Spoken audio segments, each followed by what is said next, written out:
কোটা এবং মেধা, মনে হতে পারে যে যারা কোটায় চাকরি করে তাদের কোনো মেধা নেই, কিন্তু আবেদন করার ক্ষেত্রে কোটা লাগে না, প্রিলিমিনারিতে কোটা লাগে না, লিখিততে কোটা লাগে না, একদম শেষ মুহূর্তে গিয়ে কোটা অ্যাপ্লাই হয়। তখন আসলে মেধায় সবাই সমান। এখন আমার সামনে যদি দুইটা অপশন থাকে যে দুইজনই সমান মেধাবী, একজন মুক্তিযুদ্ধের সন্তান, একজন রাজাকারের সন্তান, আমি অবশ্যই মুক্তিযুদ্ধের সন্তানকে চাকরি দিতে চাই। অবশ্যই জি, সেটা একটা। ফলে মেধা এবং কোটা খুব সহজে মানুষকে বিভ্রান্ত করা যাচ্ছে যে সব মেধাবীরা চাকরি না নিয়ে কোটার চাকরি। আপনাকে খুবই ধন্যবাদ যে আপনারা গত 10-12 দিন ধরে আন্দোলন হচ্ছে, আপনারা অসীম ধৈর্যের সাথে আন্দোলন মোকাবেলা করছেন, এবং যারা আন্দোলন করছে আমি তারা সংক্ষুব্ধ, চাকরি না পেয়ে বঞ্চিত, তাদের ক্ষোভের সাথে আমার খুবই একমত।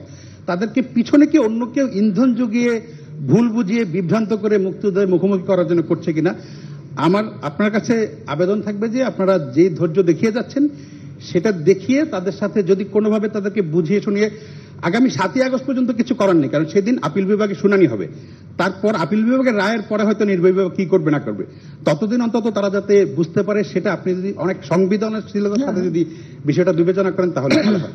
আপনাকে অনেক ধন্যবাদ। জি, এটা ঠিকই যে আসলে মেধা কার কত সেটা পরীক্ষা প্রিলিমিনারিতে হয়, তারপর পরীক্ষা হয়, রেজাল্ট হয়, ভাইবা হয়, সেই সময় যেটা বাস্তব। তো যদি মুক্তিযোদ্ধা সন্তান হয় তো সেই পাবে, আর সবসময় যে সব কোটা পূর্ণ হয় তাও তো না, যেটা বাকি থাকে সেখানে তো ওই তালিকা থেকেই দেওয়া হয়।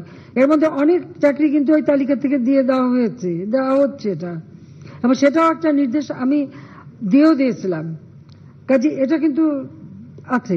কিন্তু সেখানে অবশ্যই মুক্তিযোদ্ধা অগ্রাধিকার পাবে, এটা তো দিতেই হবে। এখন মেধা, এই যে মেধা আর কোটা নিয়ে, তো কোটা আর মেধা তো এক জিনিস না, এইখানে দ্বন্দ্বটা সৃষ্টি করে, এটা একটা ট্যাকটিস।